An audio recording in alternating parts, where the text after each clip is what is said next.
요한복음 4장 5절부터 14절입니다.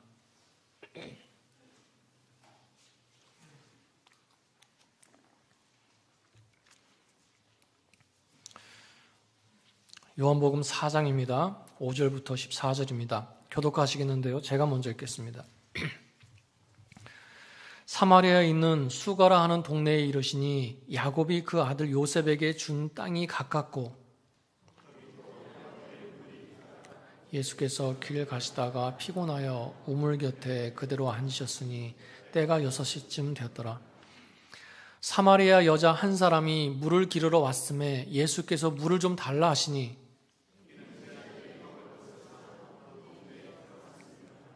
사마리아 여자가 이르되 당신은 유대인으로서 어찌하여 사마리아 여자인 나에게 물을 달라 하나이까 하니 이는 유대인이 사마리아인과 상종하지 아니함이로라. 하나님의 선물과 또 내게 물을 좀 달라 하는 이가 누구인 줄 알았더라면 내가 그에게 구하였을 것이요 그가 생수를 내게 주었으리라. 여자가 이르되 주여 물 기를 그릇도 없고 이 우물은 깊은데 어디서 당신이 그 생수를 얻겠사옵나이까? 또 여기서 자기와 자기 아들과 짐승을 다 마셨는데 당신이 야곱보다 더 크니까? 예수께서 대답하여 이르시되 이 물을 마시는 자마다 다시 목마르려니와 내가 주는 물을 마시는 자는 영원히 목마르지 아니하리니 내가 주는 물은 그 속에서 영생하도록 솟아나는 샘물이 되리라. 아멘. 아멘. 예수님 당시에 이스라엘의 지도를 보면요, 이렇게 위쪽부터 갈릴리, 사마리아, 유대 이렇게 되어 있습니다. 그리고 왼쪽에는 지중해가 있고요, 오른쪽에는 베레아가 있었어요. 그래서 유대에서 사람들이 이제 갈릴리로 오고 갈 때마다 여기를 지나게 되는데 그 사마리아를 통과하지 않고 돌아서 갔어요. 해변길로 가든가 아니면 베레아를 지나서 가는데 한 3일 정도가 더 걸렸습니다. 굉장히 멀리 돌아가서 가는 거죠. 가장 빠른 길은요, 직진으로 그냥 올라가면 됩니다. 사마리아를 지나쳐서 가면 굉장히 빠른 길입니다. 그런데 유대인들은요, 이 사마리아를 통과하지 않고 굳이 먼 길로 돌아서 갔다는 거예요. 사실 사마리아 사람들도 아브라함의 자손들입니다. 가나안을 정복할 때 함께 싸웠던 사람들이었어요. 그런데 사마리아가 아수르에게 망하면서 그곳에 이방인들이 들어가 살면서 피가 섞였습니다. 그리고 사실은 그 이전부터 계속 반목해 왔어요. 여러분, 솔로몬 왕 이후에 이스라엘이 남유다와 북이스라엘로 나뉘지 않습니까? 그때부터 반목해 왔어요. 그래서 이스라엘이 망하고 포로로 다시 돌아왔을 때 성전을 재건할 때도 사마리아 사람들을 제외시켰습니다. 그리고 사마리아 사람들도요, 마치 경쟁하듯이 반항하듯이 아예 그리심산에 따로 성전을 만들어 놓고 예배를 드렸어요. 그러니까 완전히 분리된 거죠. 그래서 유대인들은요, 이 사마리아 사람들을 사람 취급하지 않았습니다. 이방인 같이 여겼어요. 그냥 불결한 곳이라고 생각했습니다. 그래서 시간이 더 걸려도 일부러라도 사마리아를 피해서 돌아서 갈릴리 쪽으로 갔던 거예요. 자, 그런데 지금 예수님께서는요, 남들이 다 피해가는 그 사마리아를 통과해서 가시는 겁니다. 예수님께서 성전을 뒤엎으시고 성전에 장사하는 걸 뒤엎으시고 8개월 동안 예루살렘에서 사역을 하셨어요. 그리고는 다시 고향 나사렛으로 돌아가시는데 굳이 이 사마리아를 통과해서 가십니다. 일부러 그러신 거죠. 시간이 없어서 빨리 가야 하기 때문에 사마리아를 통과한 것이 아닙니다. 뒤에 보시면 40절 이하를 보시면요, 이 사마리아 사람들이 예수님께 더 머물기를 구합니다. 그래서 예수님께서 거기서 이틀을 더 머무세요. 사마리아를 통과하는 것이나 그곳에 더 머무시는 이유는 무엇입니까? 바로 그곳에 있는 영혼들을 구원하시기 위해서, 그곳에서도 복음을 전하시기 위해서 일부러 그렇게 하신 거예요. 그래서 예수님께서 사마리아 수가라고 하는 동네를 지나시게 되는데요, 그곳에서 한 사마리아 여인을 만나시게 되는 겁니다. 이 사마리아 여인을 만나신 사건은 요한복음에만 기록되어 있어요. 그 요한 사도가 볼 때 다른 복음서에서 언급하지 않고 있는 이 이야기를 빼놓을 수가 없는 겁니다. 그만큼 중요하다는 거죠. 오늘 우리가 그 일부만 읽었지만 사실 1절부터 42절까지 다 읽어봐야 됩니다. 자, 그렇게 여러분 그 말씀을 쭉 읽어 나가시다 보면 뭔가 좀 계속해서 불편해요. 어디서 오는 불편함인가? 바로 예수님과 이 여인이 대화를 나누시는데 계속해서 미묘하게 어긋나고 있습니다. 그러니까 대화가 겉돌고 있다는 거예요. 예수님께서 물을 좀 줄 수 있겠느냐라고 물어보셨을 때, 예, 여기 있습니다. 그냥 주든가, 아니면 싫습니다. 그냥 알아서 드세요. 라든가 가부를 얘기하면 되잖아요. 그런데 굳이 유대인이면서도 왜 사마리아 사람에게 물을 달라고 합니까? 굉장히 민감한 문제를 건드리고 있습니다. 유대인들은 보통 사마리아 사람들을 상대하지 않지 않습니까? 이 얘기를 하는 거죠. 또 예수님께서 네가 물을 달라고 하는 사람이 누구인지 알았다면 오히려 나에게 부탁했을 것이다. 그리고 내가 너에게 생수를 주었을 것이다. 그랬더니 이 여인이 뭐라고 합니까? 우물은 깊고 당신에게는 두레박도 없는데 어떻게 생수를 구한다는 말입니까? 또 예수님께서 뭐라고 하세요? 내가 주는 물을 마시는 사람은 영원히 목마르지 않을 것이다. 그랬더니 이 여인이 그럼 저한테 그 물을 좀 주세요. 그러면 제가 다시는 물길로 여기까지 나오지 않아도 되지 않겠습니까? 계속해서 핀트가 안 맞습니다. 각자의 얘기만 하고 있어요. 예수님께서는 보이지 않는 영적인 세계에 대해서 말씀하고 계시는데 이 여인은 당장 눈앞에 보이는 현실적이고 감각적인 얘기들만 하고 있는 것입니다. 서로 다른 얘기를 하면서 마치 평행선을 긋고 있는 것 같아요. 여러분, 그런데요, 사실 이 모습이 우리의 모습일 때도 있어요. 내가 신앙생활하고 있습니다. 근데 뭔가 조금씩 하나님과 어긋나 있는 것 같은 그런 느낌이 들 때가 있다는 거예요. 내가 하나님 안에 있는 것은 분명한데 내 마음에 해소되지 않는 답답함과 갈급함이 있더라는 것입니다. 내가 하나님께 기도하고 있어요. 근데 그 기도의 핀트가 맞지 않습니다. 나는 지금 자녀에 대해서 기도해야 되는데 자꾸 하나님께서는 교회에 대한 부담감을 주시면서 교회를 위해서 기도하라고 하시는 것 같은 거예요. 내 비즈니스에 대해서, 우리 가정에 대해서 이런 문제를 해결해 달라고 기도하고 있는데 하나님께서는요, 그 문제에 대해서 말씀하시는 게 아니라 나 자신에 대해서 자꾸 말씀하세요. 남편이나 아내나 자식이나 아니면 나를 힘들게 하는 그 어떤 사람에 대해서 좀 말하고 싶은 건데 하나님께서는 자꾸 네가 회개해야 된다, 이 말씀을 하시더라는 것입니다. 뭔가 좀 안 맞아요. 하나님, 저는 좀 지금 쉬고 싶습니다. 너무 지쳤어요. 힘이 듭니다. 제가 좀 저를 추스리고 회복하는 시간이 필요합니다. 그런데요, 하나님께서는 마치 더 일하라고 몰아가시는 것처럼 해야 될 일들이 더 많아져요. 또 모르면 모르겠는데 그런 일들이 자꾸 내 눈에 보입니다. 나는 혼자 있고 싶어요. 나 하나 추스리기도 힘듭니다. 그런데 자꾸 더 힘든 사람들 있죠. 내가 그냥 지나칠 수 없는, 그렇게 놔둘 수 없는 사람들을 자꾸 붙여주시더라는 것입니다. 여러분, 핀트가 맞지 않아요. 뭔가 조금 어긋나면서 하나님의 뜻과 내 생각이 평행선을 긋고 있는 것 같은 그런 답답함이 느껴질 때가 있더라는 것입니다. 여러분, 이것이 바로 오늘 말씀에서 나오는 이 사마리아 여인의 모습이고요, 또 우리의 모습일 수도 있다는 것입니다. 예수님이라고 이 어긋나는 대화를 모르셨겠어요? 아시죠? 그래서 계속 말씀하시다가 드디어 그 겉도는 대화를 깨트려 버리십니다. 그 여인의 눈높이에 맞춰서 말씀하시는 거예요. 이제는 그 여인과 함께 공감하고 느낄 수밖에 없는 그런 얘기를 시작하시는 겁니다. 그 시작이 뭐였어요? 딱 한마디였습니다. 네 남편을 데려와라. 네 남편을 불러와라. 오늘 우리가 읽지는 않았지만 앞서 말씀드린 그 내용들을 쭉 보면 이런 내용이 나옵니다. 여러분, 이게 무슨 뜬금없는 소리입니까?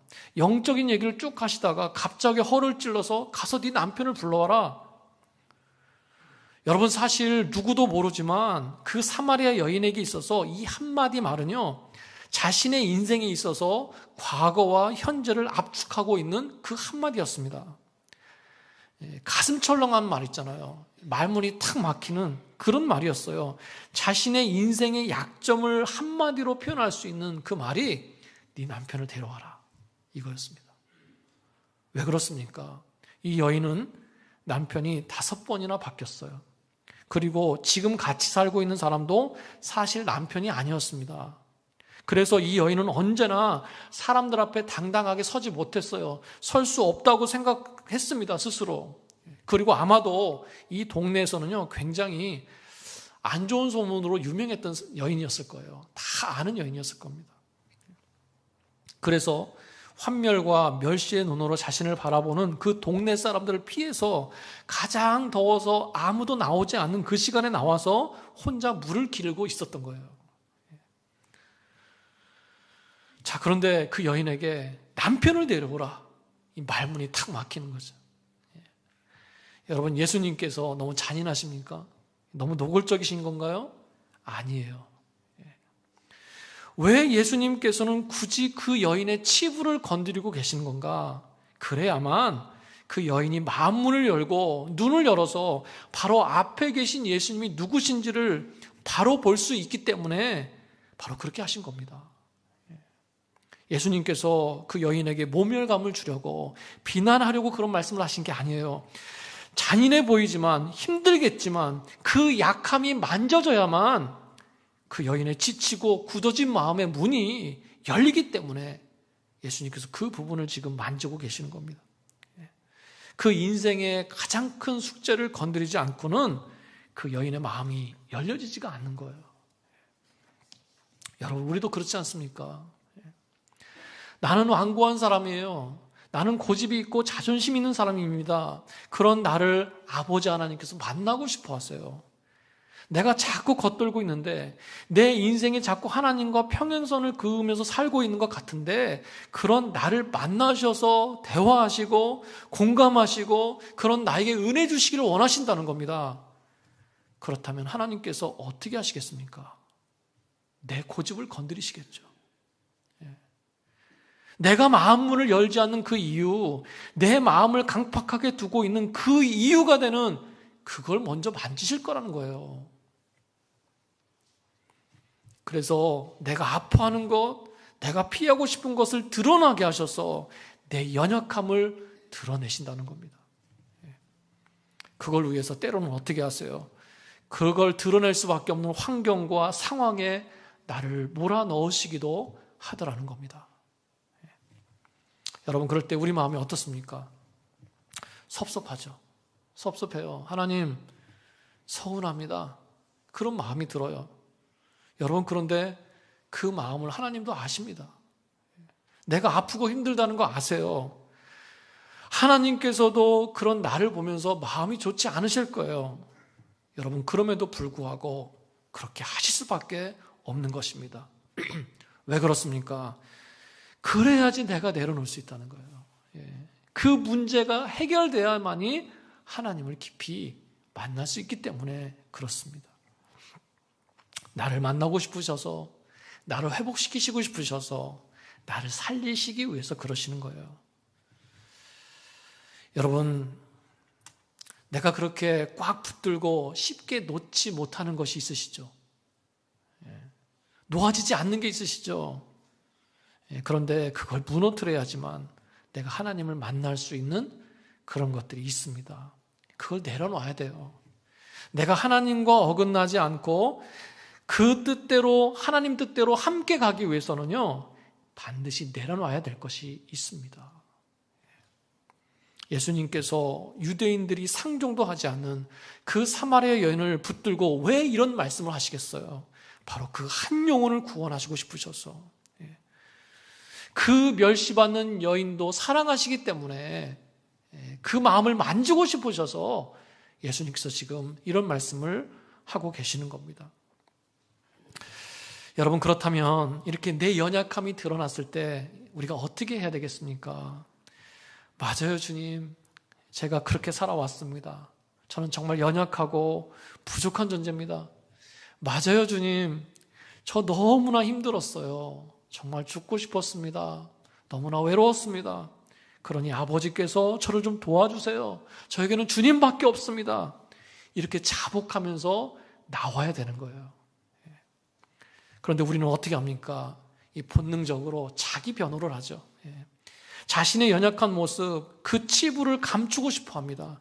그 아픈 것이 또다시 건드려지는 게 너무너무 싫어요. 그래서 어떻게 합니까? 한 걸음 뒤로 더 물러나는 거예요. 그게 바로 사마리아 여인의 모습이었습니다. 이제는 화제를 돌리고 싶어 합니다.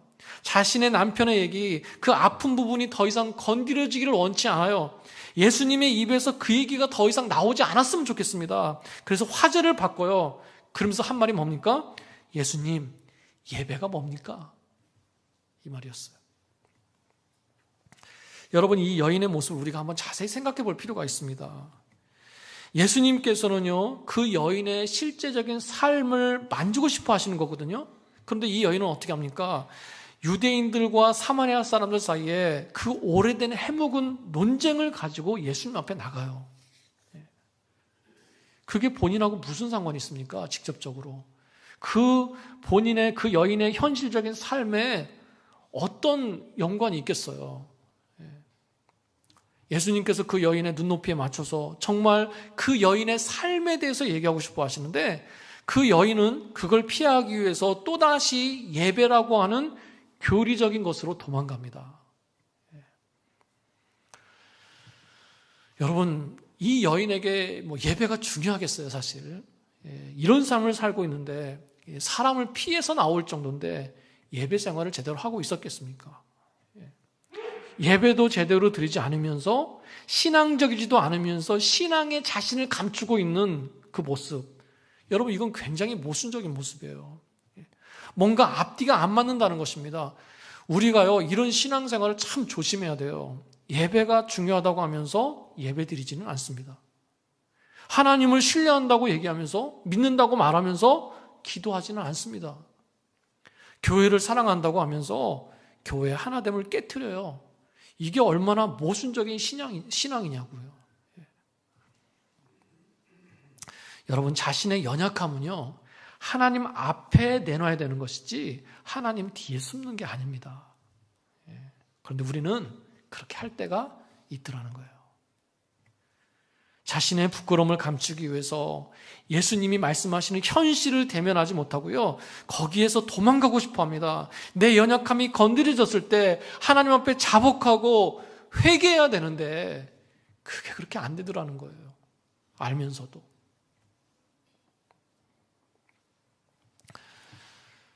하나님, 됐습니다. 이건 건드리지 마세요. 하나님, 알겠습니다. 그래야 되겠죠. 그런데 전 아직 아니에요. 싫습니다. 이게 바로 나의 모습일 때가 있더라는 것입니다. 여러분, 아버지 하나님께서 내 연약함을 드러내실 때, 어떤 방법으로라도 그걸 깨닫게 하실 때 내 쓸데없는 자존심, 내 고집을 내려놔야 될 줄로 믿습니다. 여러분, 그럼에도 불구하고 감사한 건 뭐예요? 하나님께서는 그런 나를 끝까지 놓지 않으신다는 거예요. 사마리아 여인이 자신의 치부를 피하고 싶어서 한 얘기가 하필이면 예배에 대한 겁니다. 그래서 예수님께서 그 기회를 놓치지 않으시고 그 여인에게 말씀하시는 거예요. 예배의 장소가 중요한 것이 아니다. 이제는 어디서든지 하나님을 아버지로 알고 드리는 그런 예배, 영적인 예배, 신령과 진정으로 드려지는 그 예배의 때가 왔다. 이렇게 말씀하세요. 예수님께서는 아버지라고 하는 단어를 사용하십니다. 이 아버지는 아바 아버지라는 뜻이에요. 여러분 잘 아시는 것처럼 당시에 하나님을 아버지라고 부른다는 것은요, 상상할 수 없는 일이었습니다. 근데 예수님께서는 아버지라는 단어를 사용하시면서 말씀하시는 거예요. 그리고 23절을 보시면 하나님 아버지께서는 예배하는 자를 찾으신다 이렇게 얘기해요.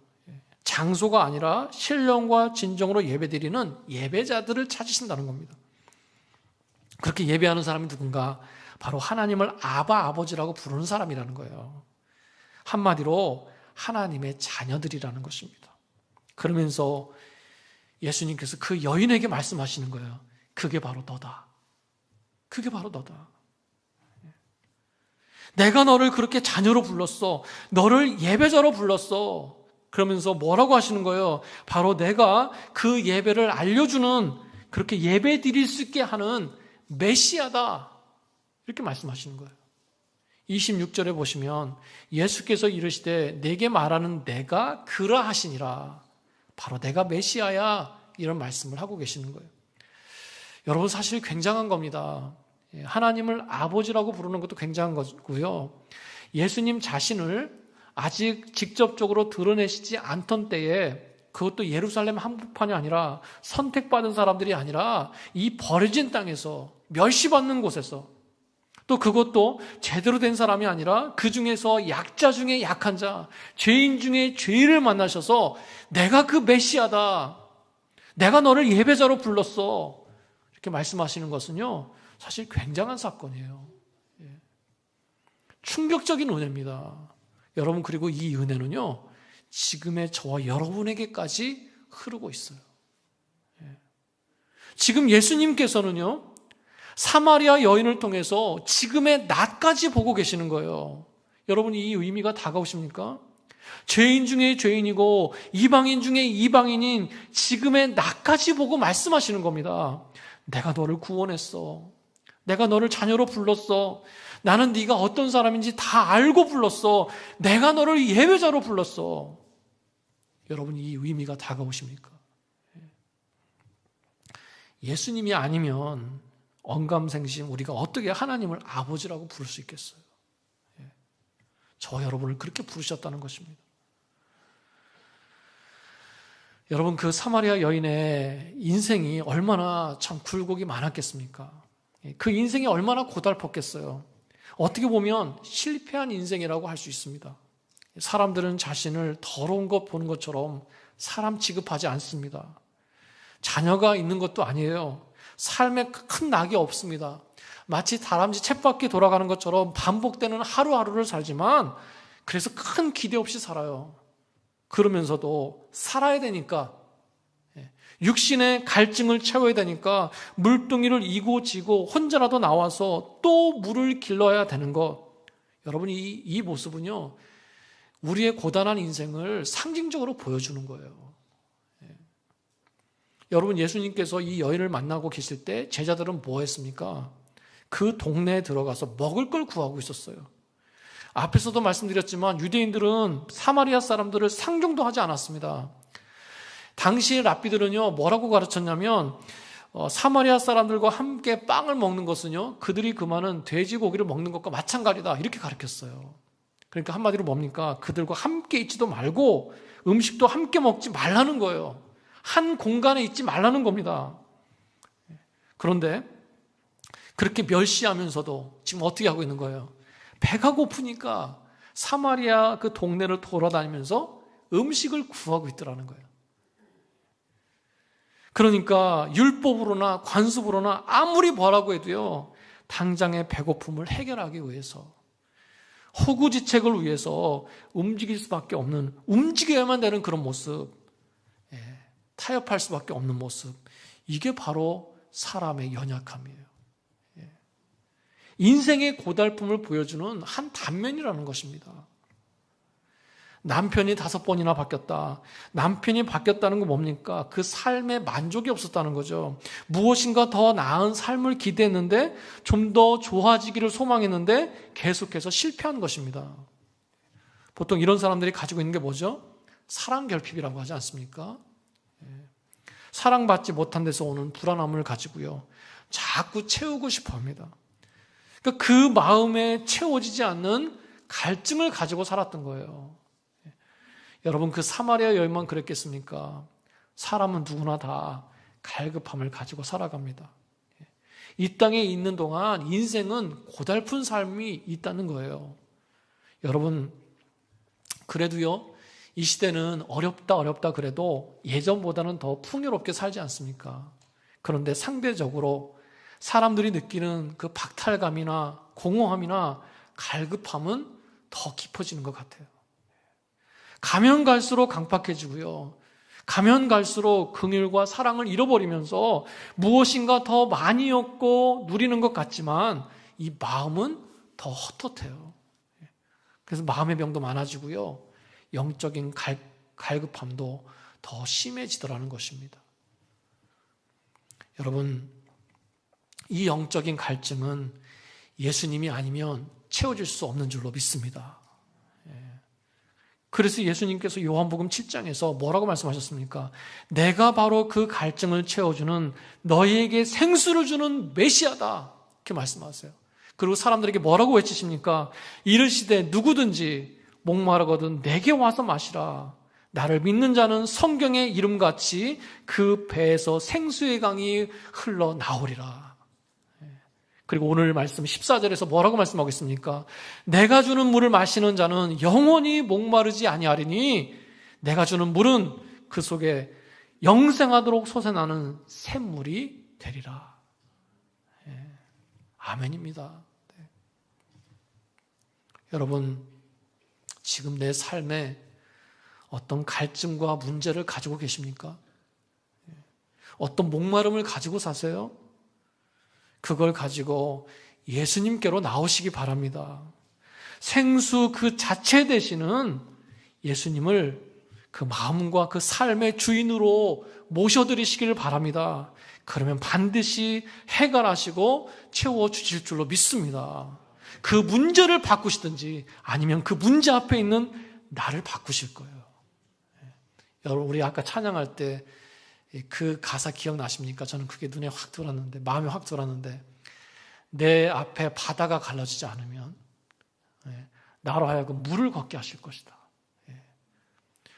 홍해가 갈라지는 기적을 주실 때도 있지만 그게 없으면 물을 걸을 수 있는 능력을 주신다는 거예요. 환경을 바꾸시든가 그 앞에 있는 나를 바꾸세요. 여러분, 믿으시기 바랍니다. 오늘 말씀에서 28절부터 30절까지 보시면 이 사마리아 여인이 어떤 극적인 변화를 보여주고 있어요.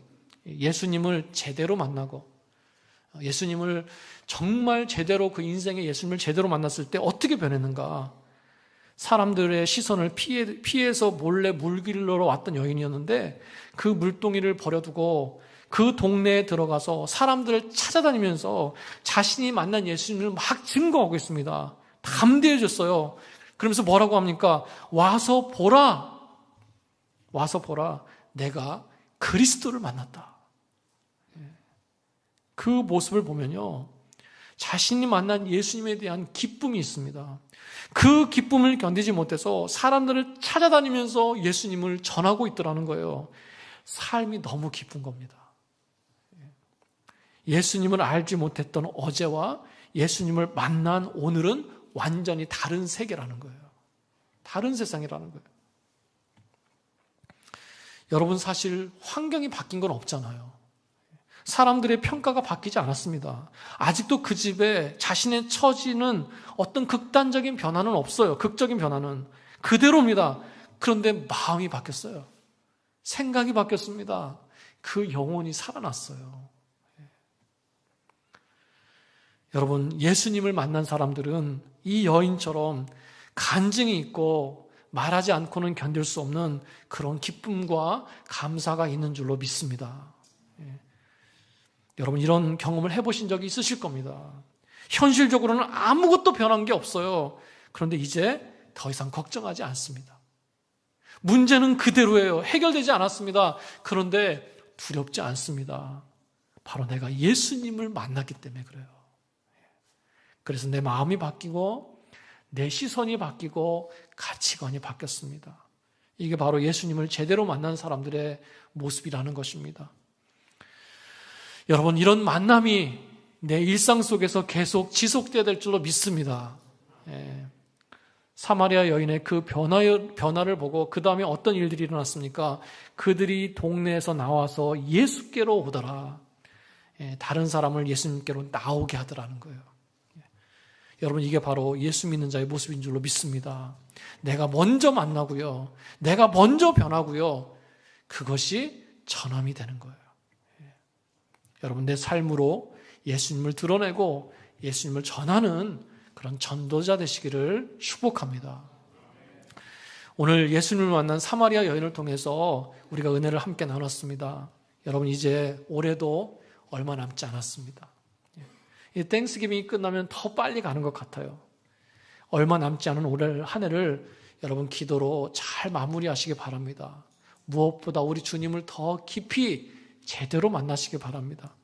특별히 나에게 아직도 해결되지 않은 어떤 갈급함이 있다면 더 주님 앞에 가까이 나가기를 힘써야 될 줄로 믿습니다. 주님만이 내 영혼의 갈증과 내 삶의 갈급함을 채우시는 줄로 믿습니다. 주님을 제대로 만남으로 먼저 채워주시고요. 그래서 담대함으로 내년을 준비하시는 그런 저 여러분 되시기를 주님의 이름으로 축원합니다. 축원합니다. 아멘.